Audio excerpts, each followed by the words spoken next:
Pinag-aaralan naman ni Senator Risa Hontiveros ang pagtakbo rin sa pagkapangulo sa 2028 matapos ang announcement ni Vice President Sara Duterte. Nasa Senado ngayon si Gasi Sarip para sa buong detalye ng balitang yan. Gasi. Joanna, late 2026 o early 2027, dito pa raw maaaring i-anunsyo ni Senator Risa Hontiveros kung tatakbo siya sa pagkapangulo sa 2028 elections.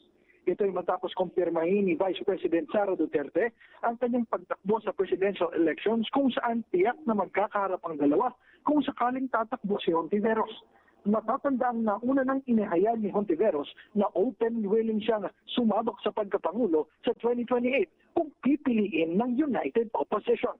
Isa sa mga bagay umanong kinokonsidera ng oposisyon ay ang makapag-alok sa mga mamamayan ng pinakamalakas at credible na kandidato. Bago pa man itong recent important development, patuloy yung pag-level off namin, pagkakasundo kung ano yung aming mga requirements or qualifications na hahanapin sa aming hanay. Hindi po nagbabago yon. Sa ngayon, patuloy pa umano ang konsultasyon sa kanilang hanay kung sino ang kanilang pipiliin na standard bearer. Samantala, sinabi ni Senator Amy Marcos na si VP Sara ang katauhan ng kabaligtaran ng kasalukuyang administrasyon kung saan magbibigay umano ng direksyon sa kawalang patutunguhan ng bansa. Wala rin pa sa Senate of the Philippines.